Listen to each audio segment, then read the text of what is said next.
Whoever rule the world, they will come to me. Who? Who will come to you? The good, the bad, and the evil? Why, prince of the poor and the rich? Why would they come for you? Because I know who created this system, this matrix, if you will, that the whole world is fighting over right now. Can you state your name? My name is Alphonse Hagen Tillmon. Can you tell me when and where you was born? I was born in 1952 in Little Rock, Arkansas. Can you tell me your father's name? His name was Alphonse Hagen.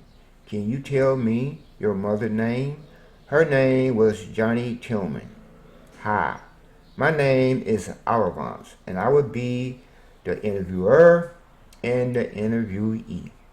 You said y'all took over the whole world in 3 years, and you said they placed you in the scheme of things at the age of 7 years old. Is that correct? Yes. What if I say I don't believe you?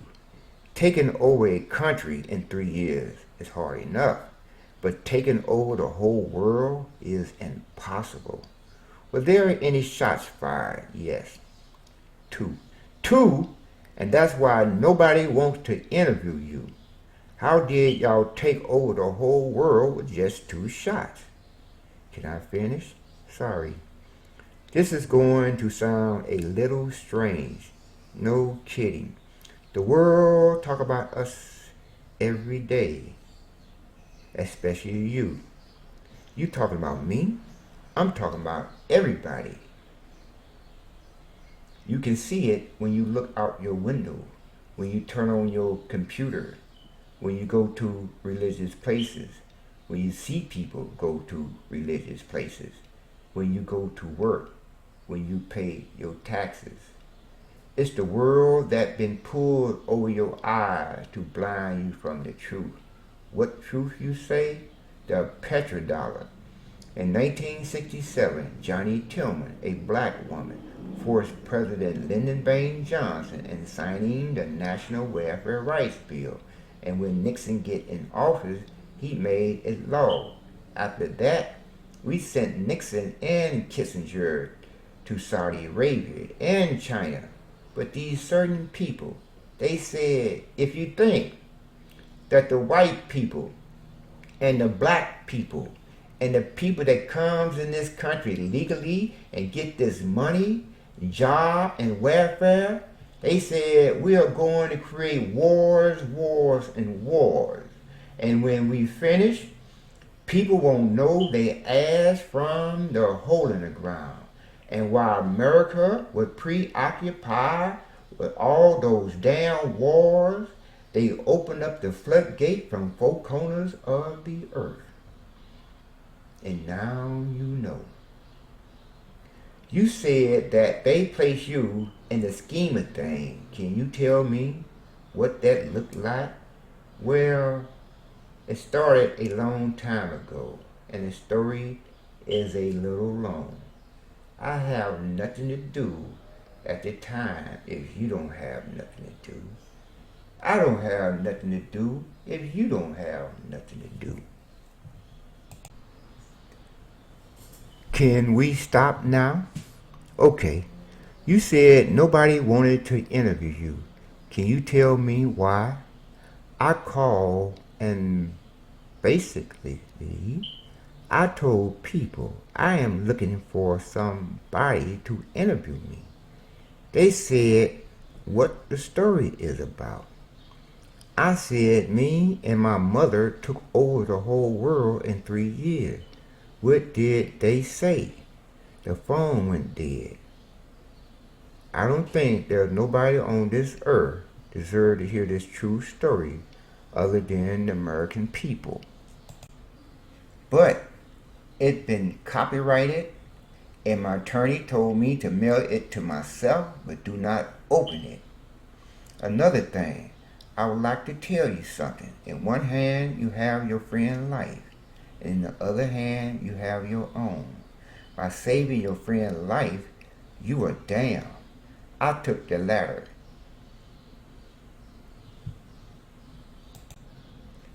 The story's called Pink Cake, the boy who saved America and Europe.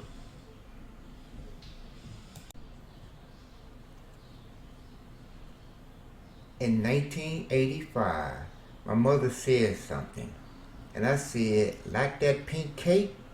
She said, boy, what you know about that pink cake? You was only 3 years old. I didn't respond to my mother when she told me that. In 1955, I was 3 years old. I was sleeping, and I heard singing, so I got out of bed and went in the kitchen. And my mother said, Al, did I wake you up? She was making me a birthday cake. She said, do you want to help me make your birthday cake? I said, yep. So she picked me up and put me on the sink. We were putting icing on the cake, and when we finished, she put the cake on the table. I was just looking at that cake. I was just staring at it, and I fell asleep. And my mother woke me up and said, Al, are you ready for a piece of cake? I said, yep. So she picked me up and put me in a chair, and she sliced me a big piece of cake. It was so good, it tasted like Frosty Angels. And I fell asleep again. Next thing I know, I am seeing shadows and light, and I felt pain. And I jumped up, and I saw this open door. So I ran inside, all the way to the back. I got in this closet and closed the door. I don't know where I am, and it's dark inside. I heard these children saying, Mama, Al been fighting that boy again. Well, I know who Al is, but I don't know what boy they talking about. So when my mama opened the closet door, I saw my mama and I said, Mama. And I jumped on my mama and she picked me up and took me in the front room. These two children, I don't know who they are. So I calmed down after talking to my mother, just came home from work. So she went to her room to lay down. So I jumped up off the couch and ran in the kitchen looking for my pink cake. My aunt said, Al, that was 4 years ago. So the next morning, I walked my mother to the door and she goes to work. And this little boy right next door to me, he said, hey, you want to play? I said, yep. And when we start playing, next thing I know, I see shadows and light and felt pain. So I jumped up and ran in the house. This time, I stopped in the front room and I said, so that's what they talking about. But I don't lay a hand on that little boy. So the next morning, I walked my mother to the door. And he said, you want to play? I said, yep. So we started playing. And when his mama come home, I jumped up and ran in the house. He beats me up when his mama come home. So the next morning, I walked my mother to the door. And he said, you want to play? I said, yep. And when I went over there, he hit me. He hit me for running. So when my mama came home, I told my mama, I'm not going to play with that little boy no more. So I stayed home with my brother and sister and helped my aunt cook and clean. So one morning, I started walking in the neighborhood. And I walked by this big building, and the door was cracked. And what I saw was so beautiful. it would have took me too long just to turn around. So I stopped and backed up 1 foot at a time. And what I saw was so beautiful. It was like a magnet pulling me closer and closer. And this gatekeeper standing right in front of it. And I said, give me one. He said, only way you don't get one of these, your mother have to sign these papers. And I took them and I gave them to my mother. She signed them. I took them back to the gatekeeper. And he looked at them and said, okay, you ready for one of these? I said, yep. So we grabbed the top of this bottle, pulling, running on rails, gliding on icy cold water, coming through the gate. And he said, here. So I took it and I drank it. It tasted so good. It was a 1950 Coca-Cola. And those days, a Coca-Cola was a Coca-Cola. He said, you be here in the morning for your training. So there I was, first thing in the morning.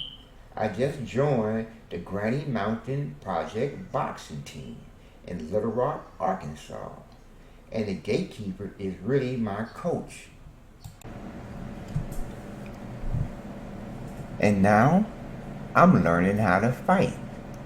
And I don't see that little boy no more. No sooner said, there he is, standing in line, just signing up for the boxing team.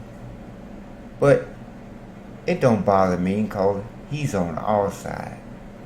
We go from neighborhood to neighborhood, fighting for our community. And I never lost a fight. And that little boy, he never lost a fight neither. Matter of fact, he used to murder them kids. He used to wind up his arm, and next thing you know, boom, there they go, every time. I remember when I won my last fight, I was getting ready to leave the room. And my coach, he jumped in the ring and he said, listen, you don't have to, but you see them children over there? I looked over there and they had fear all over their face. He said, they too scared to fight them. He said, will you fight him? I said, okay. He said, you want to take a rest? I said, no, I'm all right. He said, listen, when he started to wind up his arm, I want you to rush him and hit him.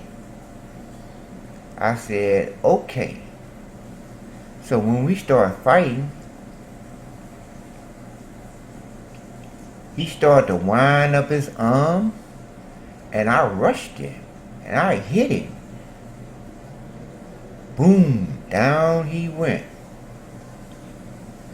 And when the fight was over, the referee said, do you think you won the fight? I said, yep. So he picked me up. And next thing I know, the crowd was just yelling. And I was happy. And my mama was happy. And the coach was happy. And the fans were happy. And I looked down at little boy and he was mad.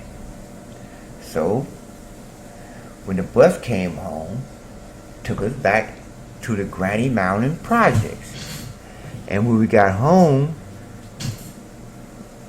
me and my brother went in our room and my mother went into her room. But I couldn't sleep because I beat my neighbor. And I didn't want to cut the light on and wake my brother up. So I got up and went in my mother's room. And she was sleeping. So I sat at the foot of her bed. and I was just looking at my trophy. It was just shining. It was glittering. I was so happy. And next thing I know, everything went dark. So I got up and went by the window. And next thing I know, this dark shadow is coming through the window. And I took my trophy and I hit it. And it screamed. And I screamed too. And my mama woke up and cut the light on. She see this man head stuck in the window and she started screaming. She jumped out of the bed and ran in the front room, and I'm holding on to her gown and she's dragging me. And we run around in circles while a man's head is stuck in the window, and he went from screaming to coughing. So my mother went in the room and took the window off his neck, and he took off. And somebody say, "Call the police, call the police."